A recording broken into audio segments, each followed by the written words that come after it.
She's the friend who'll show up with coffee or wine when you need it most. But probably wine. Good vibes are on the way. Welcome to Erin O'Malley's Feel Good Frequency.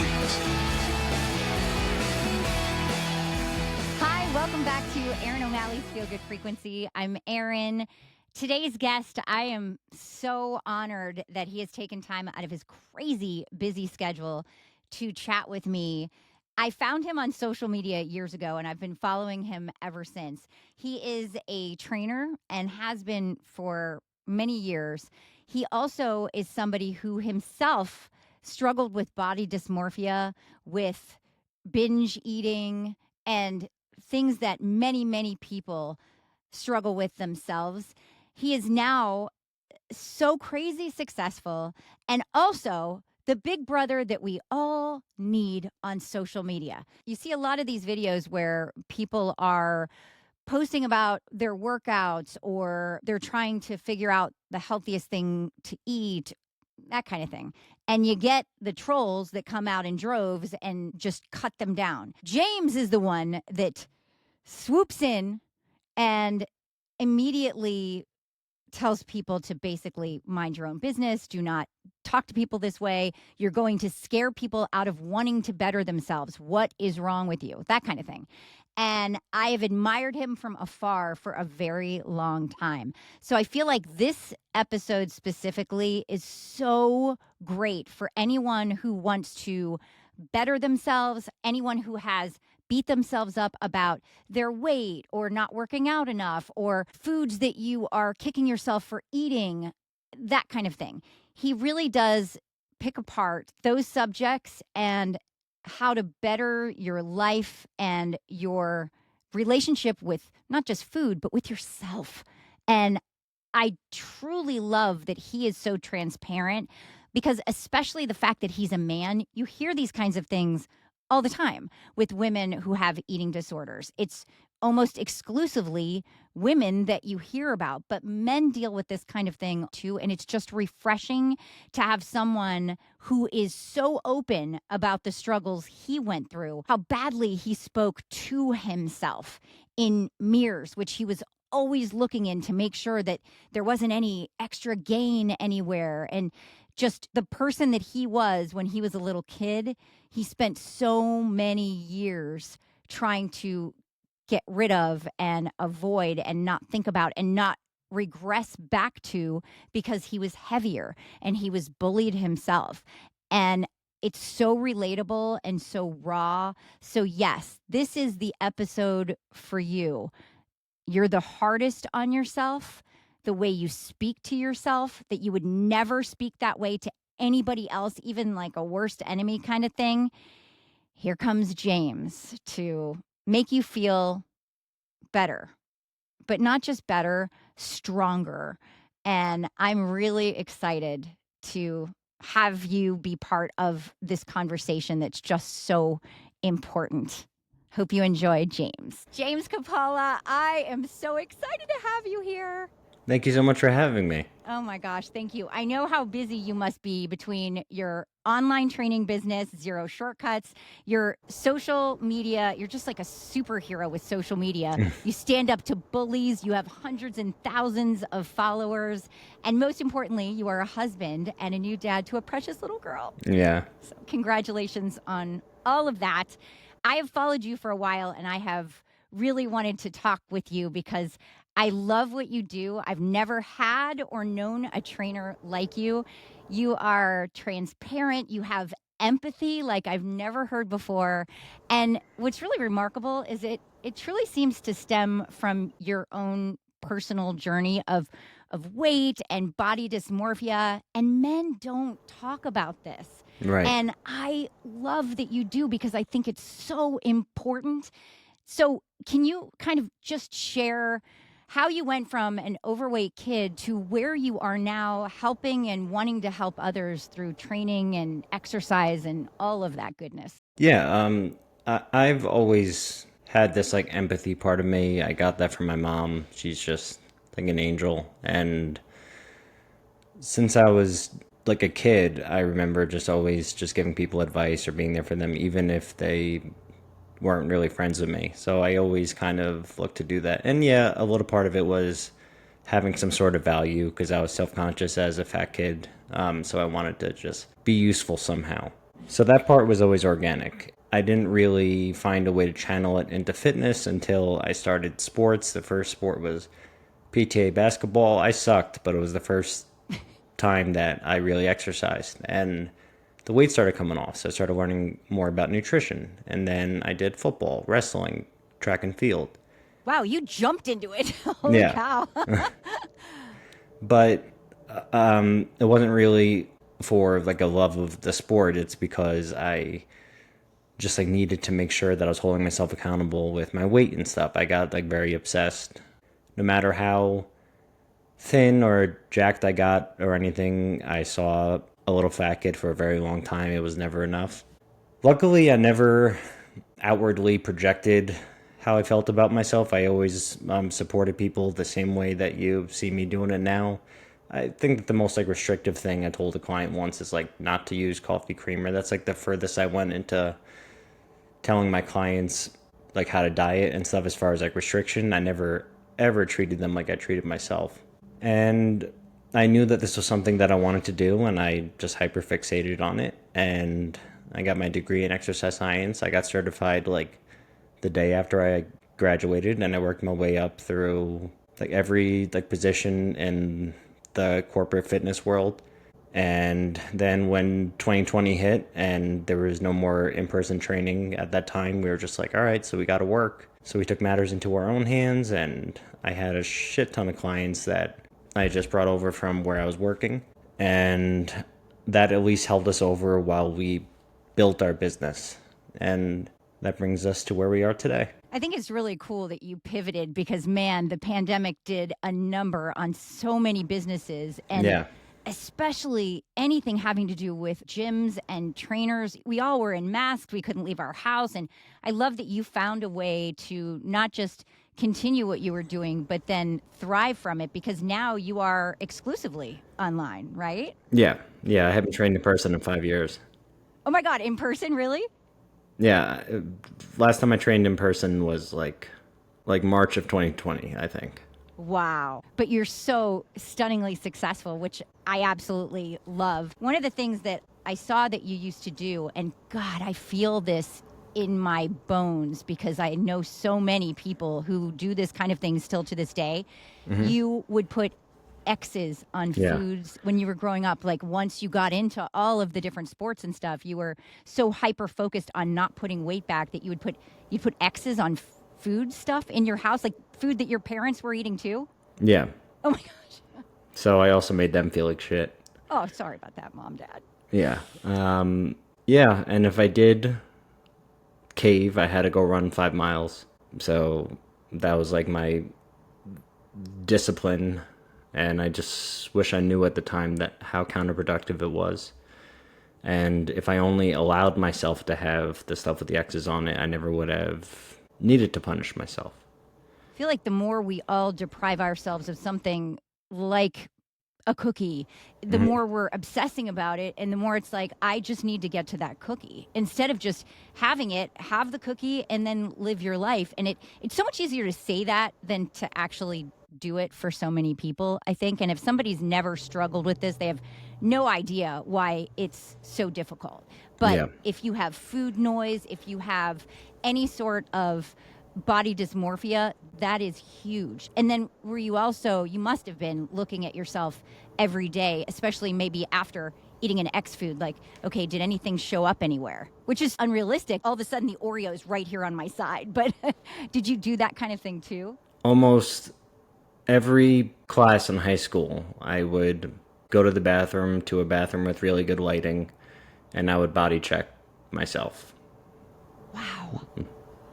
You've come so far. It's impressive. Yeah. Did you ever tell anyone, did anyone know you were doing this, that you were so hard on yourself privately? No. Do you think it would have been a lot easier if you told somebody? I would have been embarrassed if I got caught, but I convinced myself that this is just what you do. But I put blinders on to like, no, it's not. And I'm like, if it's what you do, then why aren't you open about it, right? It was just like, I just felt like as long as the end result is my body, it doesn't matter what I do to get there. Wow, I think that is so felt by so many.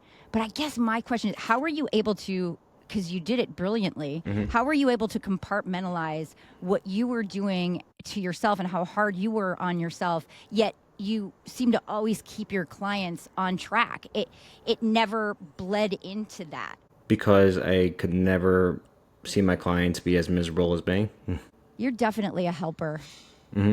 It's like I can look at myself sometimes and be like, ugh, that looks awful on you. Oh, you're so stupid. I'll hear myself saying things out loud. And the older I get, the more I try to be better at this. But I'll back up sometimes and be like, you would never say this to anybody. Not even like somebody that hates me. I would never, ever say things like that. Yet, Sure. what we say privately to ourselves is the worst thing because we're the only ones hearing it and nobody else is there to be like, no, you really look great in that. You don't have that opposite person saying, no, don't say that to yourself. You have to actually stop yourself, which is so hard to do sometimes. Absolutely. I love how you said your mind was kind of like when you're growing up and your mom says, all right, clean your room. And you take all the crap and throw it in a closet and shut the door. And you're like, look, it looks beautiful. Yeah, that's essentially what I did with my body. Anything to just like expedite it, and it's just like they don't need to know what I did to get here, right? And I would take off my shirt and stuff any opportunity I got to be like, is it good enough? Is it good enough? And when I look back at photos of myself, I can't believe how hard I was on myself. Yeah. And I have a significant amount of body fat now compared to then. And I look at myself completely differently. Like, I'm so much more proud of myself now than I was then. And I was so much leaner. That's why I just, in my head, like the body doesn't mean anything if this doesn't go along with it. Sure. That's so important. How long did you go on like this before you prioritized yourself? Was there something that happened that made you hit rock bottom of some sort? Yeah. I'd say this was about like 18 to 31. I was at a bachelor party and I was just partying, blacked out, and just someone took a photo of me. And at the time I was like 250 and I just looked horrible. And it was just like right in my face. Like, this is not the owner of an online fitness company. Not because I don't look the part, but because this is someone who just is not taking care of himself. So I just knew that like my first instinct is what it always is to go on a crash diet and everything and just lose everything so I can just like start over. Or I could just meet myself where I'm at and be patient and just start treating myself with respect and care, and whatever my body turns into is what it turns into. But it was the first time in my career pretty much that I've just had consistent progress and no more back and forths. The only difference is I have more body fat now, but this is just where I'm comfortable. And there's a lot of people who say that I lack discipline because of that, or I just don't know how to do it. And they can think what they want, but in my mind, I'm like, I'm way healthier now than I ever was when I was leaner. So just, it's arbitrary. And realistically, all that matters in the end is if I know what I'm capable of and what I'm doing. And now I don't judge myself because I know my worth. And then I really judge myself because my worth was dependent on other people. That's such a dangerous slope to go down too. What's amazing is that if people were to look at your pictures back then versus now, not a one were you smiling. I mean, you had the cut up body like you were going to go to some competition, but you did not have a smile on your face ever. You looked like you were just ready to kill the world in every picture. And now you just look like such a freed person. Like whatever was on your back and whatever weight you were carrying mentally is so gone now. And you can just see how at peace you look, and I love that for you. That's Thank so you. exciting, and it's so inspiring because, man, people need to be inspired, which also brings me to you and how I found you.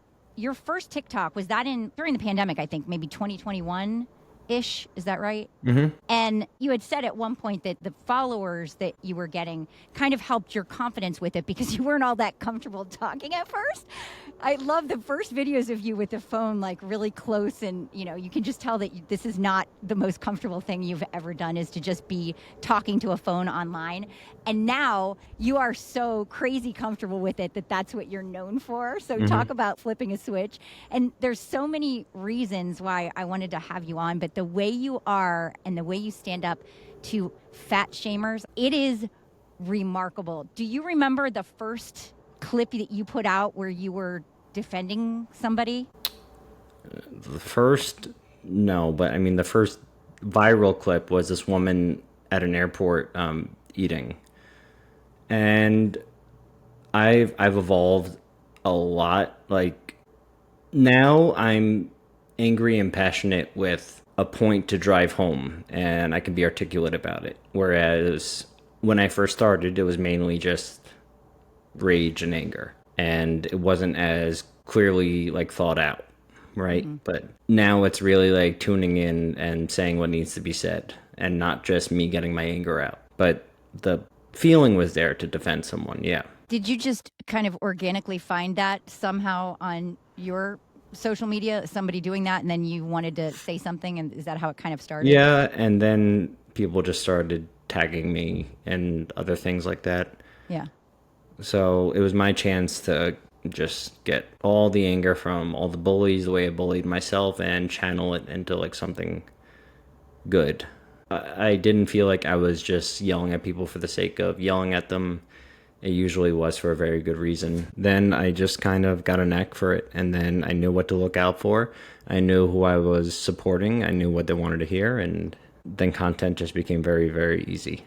Oh, it is soared. And I feel like a lot of people use social media to just kind of have their own accountability. And then you have people saying, well, they put themselves out there, they got to expect to get crap back. That is true, and I usually say that. I say you can't put yourself on social media if you don't think that there's going to be hate. What you shouldn't do is stop because of that. Wow, but that's the good. hate and stuff is inevitable. It's so frustrating to me. Why not give encouragement instead of, Well, it's just as easy. It's just so frustrating. I know I'm talking to like trolls when I say that, but Yeah. it's so frustrating. And I know you get frustrated because I see it. They'll never listen, but the reason why it doesn't affect me, because it's not like someone who I respect is saying horrible things about me.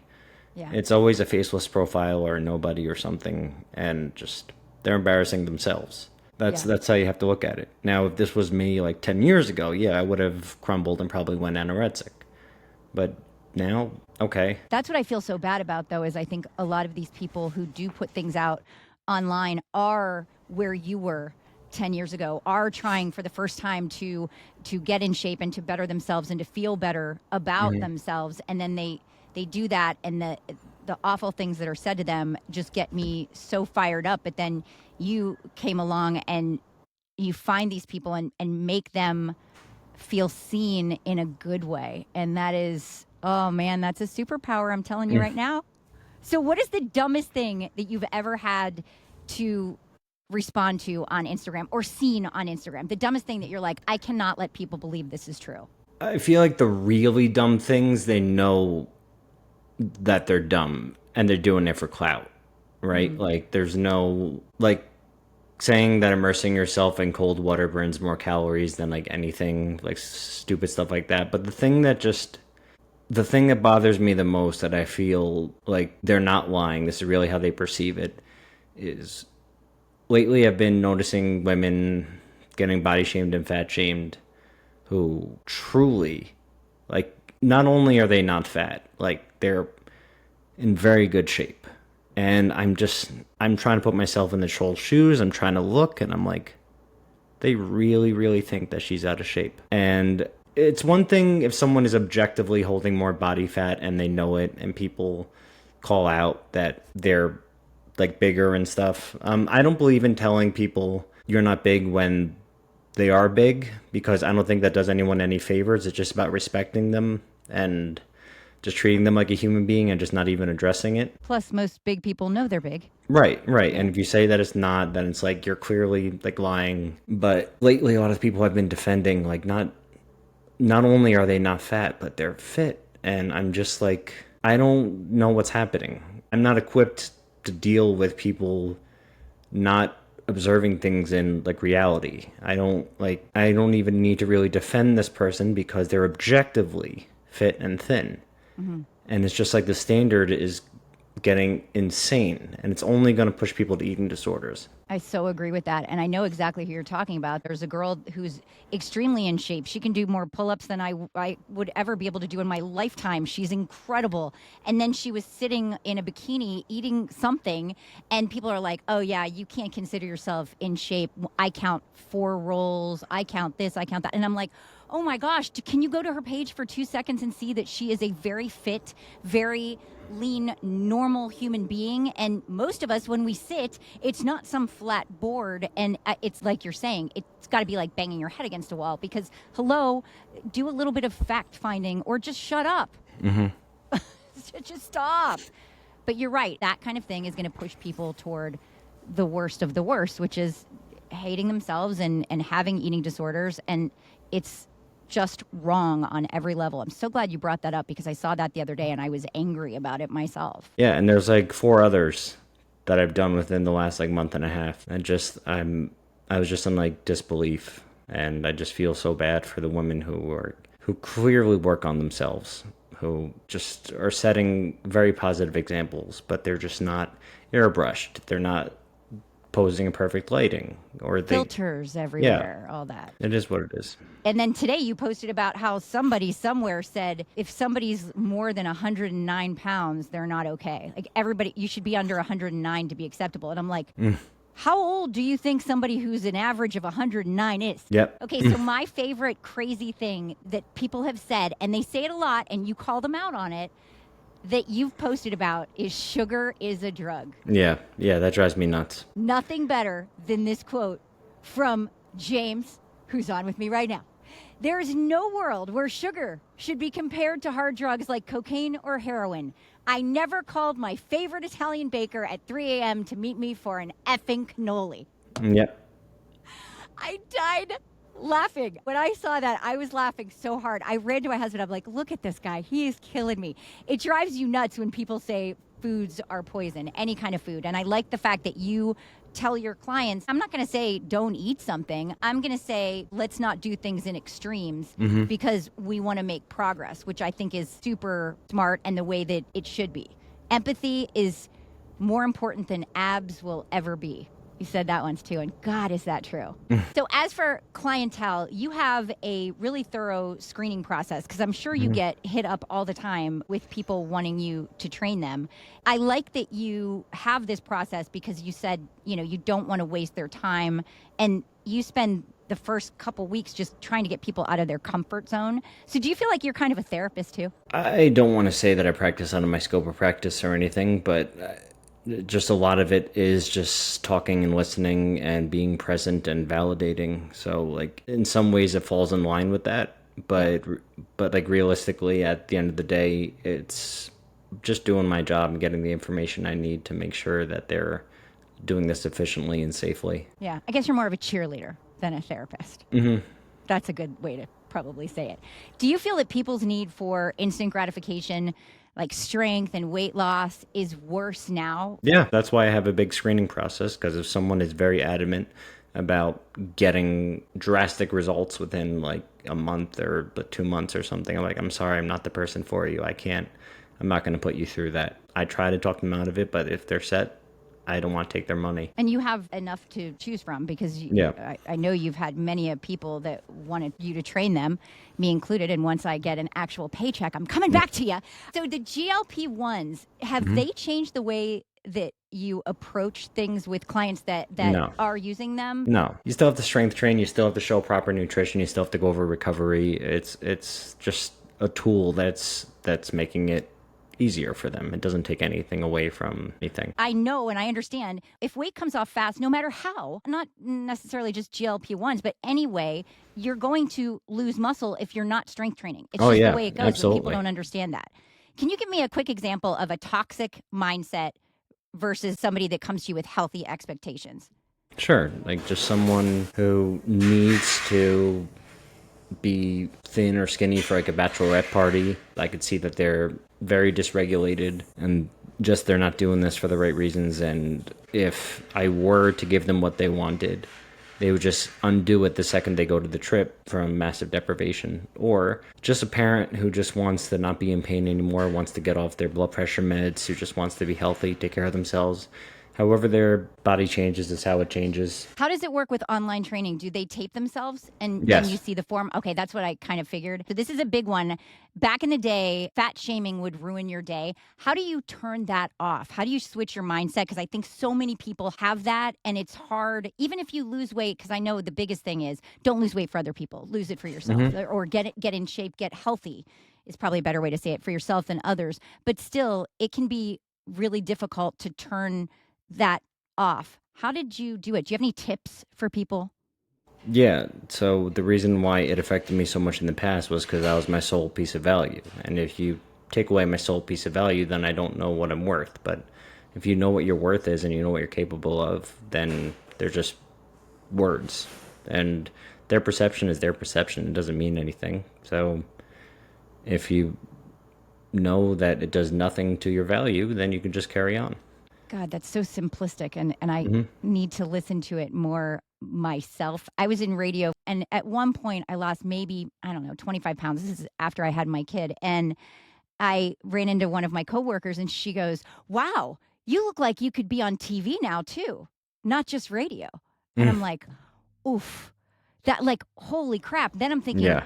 don't regain it, don't regain it. That lasting effect of I got to get those words out of my head. But I remember thinking for so long, oh my gosh, what are they going to think if I regain it? I wish other people's words didn't stick. Sometimes it's also easier to believe the bad than the good, the negative than the good. So I appreciate what you said about having other things and don't let that be the sole focus, because I Yep. think that's super important.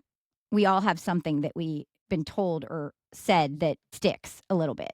Yep. So the one video that I could cry just thinking of it is this kid who so innocently was walking by a table of pretty girls. Oh, yeah. And he just waved. And as he was walking away, they just started laughing at him and they said he belongs on my 600-pound life. Right, and he right. said, "I'm never eating again."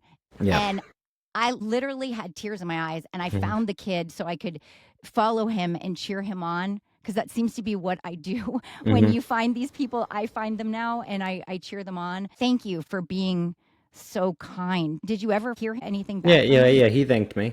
Good. Most of the people who I help, I also DM'd them. Did you ever think of where you'd be if you didn't put the work in for a healthy mindset? Because it has had to have made you a better partner, dad, person, friend, everything. Where do you think you'd be if you didn't ever do that?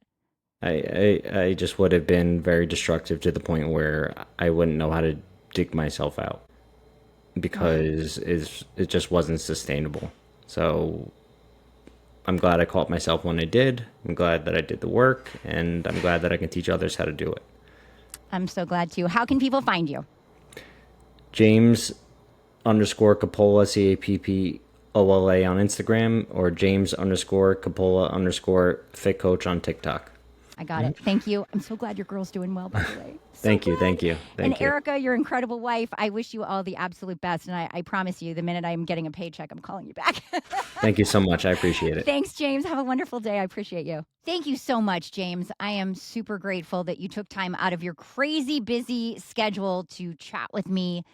And I just love what he's doing on social media. I love how he stands up to bullies. He's like a social justice superhero. I'm going to get him a little cape or something. Somebody commented on one of his videos, "You have become the Mr. Rogers of the fitness world." And I so agree with that. He's a helper. Do you know that man gets about 500 DMs a day? I don't know how he is able to weed through things and do the videos he does. He said he did like 10 videos usually a day, and it only takes him about a half hour. I don't know how that's possible. He's clearly way better at time management than I will ever be.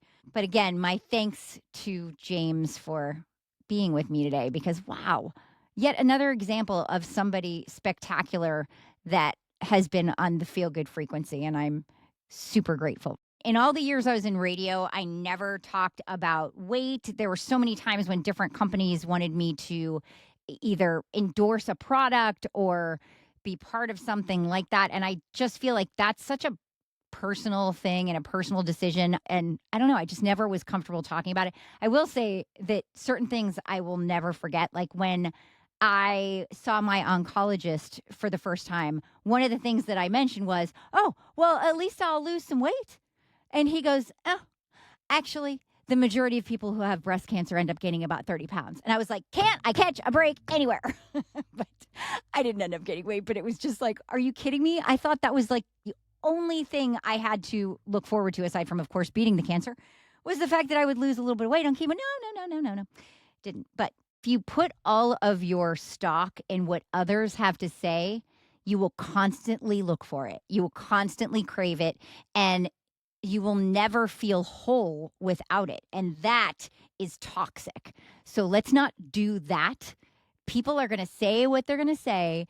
And what matters is what you think and the core people in your life that are showing up for you, that you show up for. Their opinion can matter too. But otherwise, let's not put stock in the people that do not deserve it, right? Something else we learned from James today.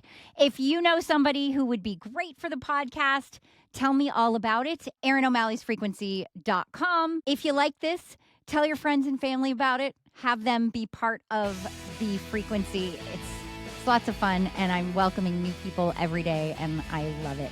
Have a terrific rest of your day. Chat with you next week. Bye.